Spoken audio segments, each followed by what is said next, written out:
강대강 대치가 계속되고 있는 이란 사태 전문가 두 분과 짚어보도록 하겠습니다. 박원곤 이화여대 북한학과 교수 그리고 이원삼 선문대 국제관계학과 명예교수 두 분을 모셨습니다. 어서 오세요. 네, 안녕하세요.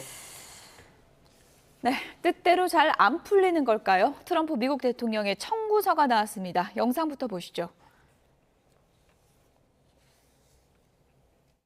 When will the Navy start escorting tankers through the Straits of Hormuz? 트럼프 대통령은 이란의 호르무즈 해협 봉쇄 시도로 연루를 받는 국가들이 미국과 함께 군함을 보낼 거라고 밝혔습니다.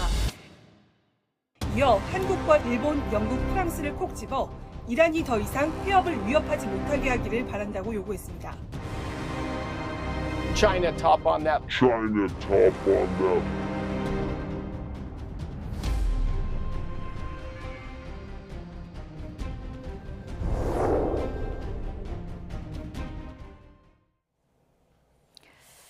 이제 주변국에 안보 청구서를 보낸 트럼프 미국 대통령입니다. 박원곤 교수님. 네. 뜻대로는 잘 안 풀리는 걸까요? SOS 지금 보낸 거죠?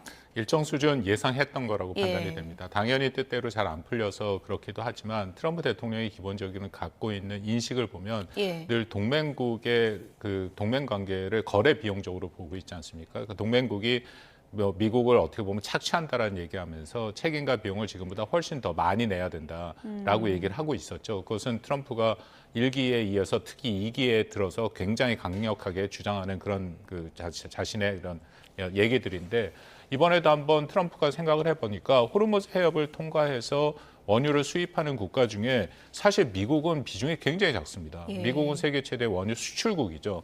근데 나머지 국가들 보니까 그중에 특히 일본 같은 경우에는 90%, 핵심 동맹국인 한국이나 또 80%, 중국은 한 50% 정도 되는 거죠. 예. 그러니까 그런 국가들이 오히려 나서서 호르무즈 해협의 안전한 해상 수송로를 그 보호하는 것이 더 중요하지 왜 미국이 혼자서 하느냐 이제 그런 생각을 하게 된 거고요. 좀 우려가 되는 게 압박의 강도가 점점 세집니다. 예. 처음에는 5개국이라 얘기했다가 예. 지금 보니까 7개국이라 얘기했는데 2개국이 어느 국가인지 아직 확인이 안 된 상태고요. 예. 그리고 이런 얘기도 했습니다. 우리는 참여를 기억하게 될 것이다. 그리고 아주 특정해서 나토 같은 경우에는 미래에 이번에 참여하지 않으면 미래에 나쁜 영향을 줄 것이다 얘기를 하면서 예. 우크라이나는 뭐 미국의 직접적인 이해가 아닌데도 우크라이나 러시아 전쟁에 미국이 이만큼 희생을 했고 비용을 부담을 했는데 이제는 이제 나토 국가들이 그것을 해야 되는 거 아닌가 이제 그런 얘기까지 하고 미중 정상회담에 대해서도 연기 가능성까지 하는 등 굉장히 전방위적으로 압박의 강도를 높이고 있는 그런 네. 상황으로 판단이 됩니다.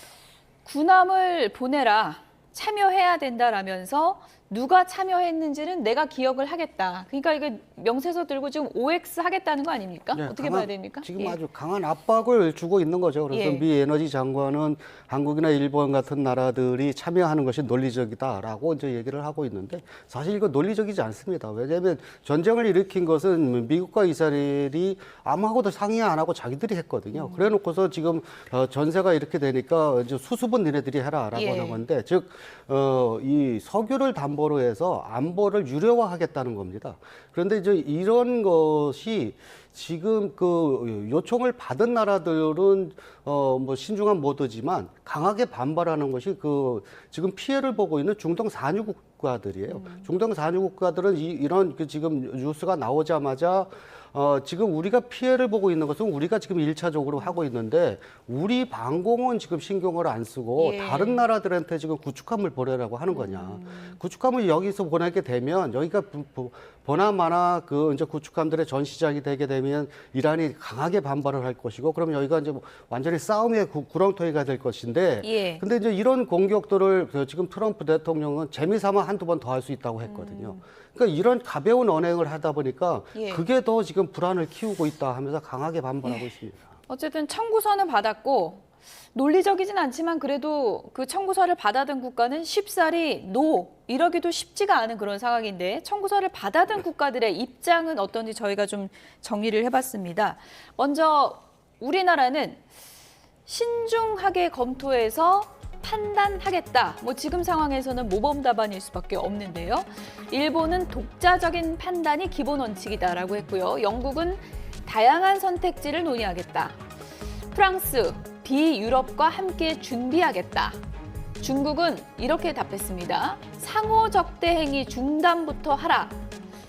중국이 청구서를 받아들고 제일 황당했을 것 같긴 한데 우리 배는 다 드나드는데 왜 우리가 같이 가야 되냐 이런 입장도 보였을 것 같거든요. 그러니까 트럼프 대통령의 아주 전형적인 압박술이죠. 왜냐하면 중국은 그 방금 말씀하신 것처럼 이란이 일정 수준 예외로 하기 때문에 뭐 드나드는 걸로 알고 있지만 지금 중국 선박은 다 드나들고 있는 거죠. 예, 그런 거로 예. 알려져 있습니다. 예. 근데 그럼에도 트럼프 대통령의 입장에서 보면은 중국이 이란에 영향력을 갖고 있다는 거죠. 그러니까 이란의 원유는 사실은 제재하에 있기 때문에 살 수 없는데 예. 중국이 이란 원유의 80%를 구매해 주지 않습니까? 사실상 이란의 돈줄이 되고 있는 거죠. 주 그러니까 고객이군요. 그렇죠. 예. 그러니까 당연히 트럼프 대통령의 입장에서는 예. 중국이 그만큼 이란의 영향력을 갖고 있기 때문에 중국이 나서서 이런 그 이란의 확전하고 특히 호르무즈 해협을 막는 그것을 중단시키도록 해라라는 것이고요. 앞으로 있을 미중 이번 달 말 다음 달 초에 있는 미중 정상회담에서도 아마 이 문제를 가져갈 가능성이 매우 높다. 그러면서 뭔가 이 영향력을 중국의 영향력을 이용해서 미국이 이 지역의 호르무즈를 좀 통과시키려고 한다. 그래서 중국이 들어갔죠. 아까 말씀드린 것처럼 처음에 5개국을 얘기했는데 4개 국가는 미국의 핵심 동맹국들인데 중국이 들어간 것은 이런 이유가 있다고 판단이 됩니다. 예. 지금 뭐 미중 정상회담도 2주 정도밖에 안 남아 있고 미국에서 지금 중국의 입장에 따라서 미중 정상회담 연기될 수도 있다 이렇게 압박하고 있거든요. 시진핑 주석이 어떤 선택을 할 걸로 보십니까? 그 시진핑 주석은 뭐 연기까지 하기는 좀 힘들지 않겠냐. 일단 아직까지는 그렇습니다만 이제 예. 상황이 어떻게 전개되느냐에 따라 가능성은 뭐 어떤 거든지 다 있습니다. 그러니까 지금 사실은 미국이 중국한테 이것을 얘기한 것도 그 정상회담 때 어떤 자기들의 그 유리한 전략을 위해서